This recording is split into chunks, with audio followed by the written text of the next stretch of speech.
Uma coisa que acontece também, que a gente até trabalha, é a questão, por exemplo, você pega dois que vivem juntos, todos os dois têm um espírito indomável. Um vai ficar ferido, porque ele vai engolir. Conforme a pressão do outro, ele não vai conseguir colocar para fora isso que está dentro dele. Então, o que vai começar a sofrer? Muitas vezes você trabalha, a pessoa fala assim, mas eu queria fazer isso. Mas o outro foi, né, veio mais forte. Então, assim, está dentro da pessoa, ela não consiga externar, e aí ela vai sofrer. Ela vai sofrer muito. Então, muitas vezes, né, é por isso que a gente vê uma pessoa mais calma, outra é mais, né, mais agressiva. Então, se os dois forem da mesma forma, um vai sofrer. Aí você tem que fazer o quê? Tem que trabalhar os dois, o agressor, né, nesse sentido, e o outro que é agressor também, mas está engolindo aquilo. Então ele vai engolir sapo. Ele vai engolindo, uma hora ele estoura. Ele está sendo vitimado porque o outro é, entre aspas, mais forte do que ele. Forte que ele. E quem foi ferido, ele vai reproduzir ferida. Vai. E não tratou, ele vai produzir. Inclusive, vai ferir muita gente. É muito pertinente falar aqui do filme que o Alex Passos vai lançar, que é A Vingança, que vai contar exatamente uma história que demonstra isso tudo que a gente está falando aqui. Dia 23 de dezembro vai ser lançado, então, o filme A Vingança, que o Alex Passos produziu. Inclusive, você pode entrar no YouTube e acessar e verificar ali o trailer do filme. Só digitar lá assim no YouTube, Vingança, aí você põe entre parênteses, trailer e a data 23 de dezembro, porque tem outros títulos lá de Vingança, né? Então, tem que escrever certinho, Vingança, entre parênteses, trailer e a data 23 de dezembro. Eu quero ter mais uma participação aqui que está pedindo, né, até um conselho. Fala o seguinte: estou me distanciando cada vez mais da minha família, porque só me procuram quando existem problemas. Não consigo viver plenamente porque me sinto cobrada, acusada pela minha mãe de que ajudo apenas a igreja. Ninguém quer ter compromisso com Deus. Estou amargurada e sob pressão. Me ajude em oração. Antes deles responderem ou comentarem, Carol, deixa a gente chamar o pessoal de casa para participar também. Chegaram algumas participações, mas de repente você também quer interagir conosco. Então ligue para cá, 3209-3301, tecla opção 1, responda as perguntas do atendimento eletrônico, sua participação chegará até nós. Se você tem acesso à internet, eu tenho aqui o tablet aberto para registrar em tempo real sua participação pelo Twitter, @Clínica da Alma. Também para o De Tudo Um Pouco você pode mandar, não tem problema, e também para o e-mail, clinicadaalma@redesuper.com.br. Eu estou checando aqui tanto o do Clínica da Alma e do De Tudo Um Pouco também, que é de tudo um pouco@tv. Mas interaja conosco, estamos falando hoje sobre espírito indomável, você que acabou de chegar na programação, então interaja sim. E aí, pastor Rogério, pastor Guerra, como ajudar, né, a Luciana nessa situação que está distanciando da família pelo sentimento assim de cobrança? Como trabalhar isso? Porque família nós amamos, né? Mas às vezes a cobrança nos afasta. Olha, nesse caso eu quero dizer assim, não existe uma fórmula. Aqui cada caso é um caso, né? Então a gente precisa buscar de Deus a direção, porque assim, muitas vezes Deus vai te usar em certas circunstâncias, muitas vezes de perda, ou seja, dentro daquela perspectiva você se vê assim lesada, porque as pessoas só se aproximam para talvez buscar o que você tem para oferecer, não é? E só te buscam você quando elas têm necessidade, não é? Então a pergunta é, qual é o correto, pastor? Então eu me distanciar, recusar, não dar mais bola, deixar... Eu não tenho a receita para você. A minha receita é, busca o Senhor, peça a Ele, Senhor, o que eu posso fazer? Qual é a atitude correta? Como que talvez eu possa ser usada para impactar essa família, se o intuito é ganhar a família, né? Então, não existe uma fórmula. Não, deixa para lá, não faz mais contato, não ajuda mais, ou se torna uma pessoa indiferente, ou continua fazendo, né? Então, tem certas situações na vida da gente que às vezes não é dar o peixe constantemente e às vezes é ensinar como pescar. Mas o mais importante é como que você vai ser uma testemunha fiel ao Senhor, salgando em todos esses meios. Porque a decisão correta e a atitude correta é o Senhor que vai te capacitar. Então eu sugiro que você busque o Senhor e Ele vai te direcionar em cada situação. Essa é a melhor fórmula que existe, que é a dependência total e plena do Senhor. E também a gente tem a participação aqui da Priscila Lorena. Ela quer saber um pouco mais sobre o curso de restauração, que vai ser dado agora em janeiro. Você podia estar falando aí. Muito bom. Os horários, os exatamente. módulos. Olha, nós vamos começar agora dia 6 de janeiro, né? E nós vamos ter 2 módulos, né, intensivos. O nosso curso normal ele é composto de 3 módulos. Então agora nós vamos ter um intensivo, o módulo 1 e o módulo 2. E vamos ter 2 turmas, a turma da tarde e a noite. Então os cursos vão ser simultâneos. Então das 14 às 16 horas e a outra turma das 19h30 às 21h30. E assim também o módulo 1 e 2 à tarde e 1 e 2 à noite. Então você entra em contato conosco lá na Clínica da Alma ou você envia um e-mail para a gente e a gente vai passar as instruções, o valor, a forma de pagamento e assim, tudo que você precisa, né? Então nós temos inclusive na tela alguns temas abordados que a gente vai ter tanto no módulo 1, esses temas inclusive alguns nós já abordamos aqui de uma forma sucinta, porque cada aula ela é composta de 2 horas a carga horária, né? E aqui a gente tem menos de 1 hora, então a gente aborda de uma forma um pouco mais sucinta. Então vai ser excelente para você não somente ter conhecimento, para você fazer uma análise sua, e também, ao mesmo tempo, esse curso serve para aqueles que querem ser capacitados para também ser um instrumento, né, de bênção, de ajuda para outras pessoas. É importante falar, pessoal que vem às vezes de fora, né, pastor? Sim. Você pode, né, fazer até os 2 cursos juntos, pode, né, porque são horários diferentes também. A pessoa pode optar em fazer, por exemplo, o módulo 1 à tarde, o 2 à noite, ou vice-versa. Né? Então, assim, pessoas que vêm de fora, alguns estão ligando, mandando e-mail para a gente, assim, tentando saber sobre hospedagem. Nós não temos hospedagem, mas a gente indica alguns locais que são próximos à igreja para facilitar você nesse período, né, que nós vamos ter, porque as aulas são segunda, terça e quarta.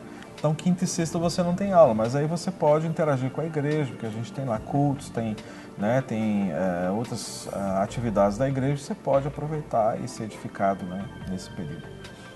Eu fiquei pensando aqui, vocês teriam situações, casos concretos, né, da pessoa que vive, né, tem esse espírito indomável, que vocês atenderam, como que vocês trabalharam, como que foi? Eu tenho uma pessoa que eu trabalhei, ele atuava no trânsito, tá? Ele não tinha paciência nenhuma, e esse espírito indomável dele, ele brigava, ele xingava, ele parava o carro e xingava as pessoas, e ele estava sentindo com isso. Ele falou, olha, isso está sendo ruim para mim, ruim para a minha vida espiritual, né? Porque eu não tenho domínio no trânsito, e chegou um ponto que ele estava já passando isso para dentro da casa dele. E o que acontece com isso? As pessoas ficam na expectativa. Por exemplo, a esposa falou comigo assim, pastor, eu já não estou conseguindo andar com ele mais de carro, porque eu já ando com medo de alguma coisa acontecer, de alguém brigar, de alguém descer do carro e fazer alguma coisa, e eu fico dentro do carro, já ando apreensiva. Então isso deixa as pessoas apreensivas. Então eu comecei a trabalhar ele nessa área. Primeira coisa, o domínio próprio. A pessoa tem, né, que ter o domínio próprio. Segundo, eu falei com ele, você vai andar de vidro fechado, fecha o vidro do carro, não abre o vidro, e quando acontecer isso, você respira 5 vezes. Respira fundo 5 vezes até sair essa questão do seu emocional. Porque o que acontece? Vem no emocional, ele lança para a mente e solta. Você não pode deixar esse emocional lançar. Aí você domina. Então, dominou, aí foi... Só foi uma coisa interessante, que eu estava... Essa semana eu fiquei assim, um pouco triste de ver uma cena. Eu fui levar meu filho para ver um jogo de futebol de adolescentes. Mas é um jogo profissional. Adolescentes, mas um jogo, porém, profissional no sentido assim, de serem de um time profissional. Porém, a base de 15 anos de idade, né? O pessoal da turminha de 15. E chegou um momento, eu levei meus 3 filhos. Chegou um momento que a minha filha, a Emily, de 9 anos, virou para mim e falou assim, papai, eles não falam português? E era um time que é a base do Corinthians e a base do Flamengo, jogando aqui em Belo Horizonte, de 15 anos. Aí eu falei, não, filho, eles falam português. Mas aí que eu fui me tocar porque que ela falou de tanto palavrão que eles estavam falando. E era assim, o cara vinha dividir a bola com o outro, a primeira coisa que o cara fazia era xingar um palavrão. Quer dizer, falta do domínio próprio. Às vezes o caso desse moço que o senhor contou jovens, aí, né? Jovens, de 15 anos. Eu até falei com o meu filho, se fosse cobrar aqui uma multa por cada palavrão, ia sair o time inteiro endividado, né? Se eu fosse treinador no caso aí específico, eu diria, quem soltar meio palavrão ou um palavrão não vai ser escalado para jogar. Porque imagina esse menino de 15 anos, o que não vai ser daqui a uns 5, 10 anos. O espírito indomável, porque se crescer desse jeito, aquele negócio, quanto mais selvagem é o indivíduo, né, o animal, mais ele tende a suscitar selvageria. Com certeza. Né? Um caso, Jean, você falando isso, que nós atendemos juntos, no Guerra, essa pessoa assim, ficava no trânsito também e qualquer outra coisa, onde ela era confrontada, então ela saía de si, sabe? Ela não conseguia se dominar, não é? Então, se era uma fechada no trânsito, essa pessoa desligava o carro e partia para cima e soquear o outro condutor, entende? Se era alguma coisa assim relacionada no ambiente de trabalho, voava em cima de alguém e assim, só parava quando, sabe, aquela coisa assim, cansava e a pessoa, depois aí vinha aquele arrependimento, aquele sentimento de culpa, o que eu fiz, que eu fiz isso. Né? Então, esse caso específico que nós atendemos juntos, nós tivemos que assim, orientar a pessoa a buscar um acompanhamento psiquiátrico, porque ela realmente, sabemos que ela continua sendo acompanhada por um psiquiatra, porque a gente também se sentiu assim, impedido de avançar, porque talvez a pessoa não ia ter estrutura, pessoa não ia ter estrutura necessária para a gente cavocar algumas coisas mais e ia chegar no ponto. Né? Tem questões patológicas, nós não conseguimos. Tem questões espirituais também. Né, esse caso específico é aliado dos dois. Entendi. O espiritual e o patológico. Então, assim, a gente orientou, está sendo acompanhado por um psiquiatra que já veio aqui algumas vezes, né, e dando assim, uma medicação um pouco mais pesada para poder equilibrar, aí então depois a gente poder tratar desse tipo de coisa. Nem todo caso é patológico, né? Não. Mas é mais comum do que a gente pensa esse tipo de descontrole que a gente está falando aqui, né? Com certeza. É bem comum. Tanto que você vê hoje, existe até a própria Lei Maria da Penha, várias leis por causa de agressões, né? Agressão é o quê? A falta de controle mesmo. Um outro caso que não fui eu que tratei, mas eu conheço o caso, eu conheço a pessoa, foi uma situação ligada à área da vergonha. A pessoa foi exposta ao ridículo numa certa idade, eu não lembro exatamente, não é? E assim, aquilo nasceu uma ira por esse fato, quando tinha, acho que de 7 a 9 anos. E esse fato, então, se tornou o gerador de todas as situações de explosão, né, de rompante que a pessoa tinha, e isso começou a acompanhá-la até a idade adulta já. Muitas vezes, quando já casado, a criança começava a chorar, ela simplesmente, às vezes, ela tinha vontade de pegar e chacoalhar aquela criança, o próprio filho, para a criança calar a boca, porque se continuasse, a pessoa muitas vezes ela podia partir para cima. E muitas vezes, para poder acalmar, saía de casa e ia caminhar até que isso normalizasse. Então esse foi detectado a situação que foi lá na infância, numa situação de exposição ridícula, onde todos começaram a rir e zombaram, e principalmente quem foi agente disso foi o próprio pai.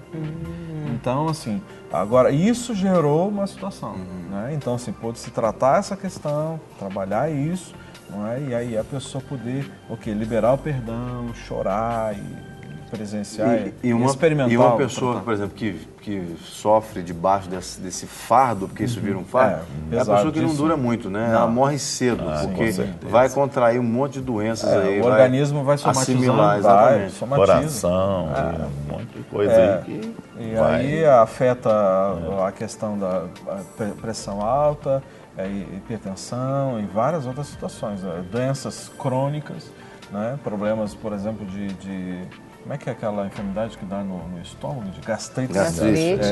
Úlceras gástricas. Estoura tudo. Estoura tudo.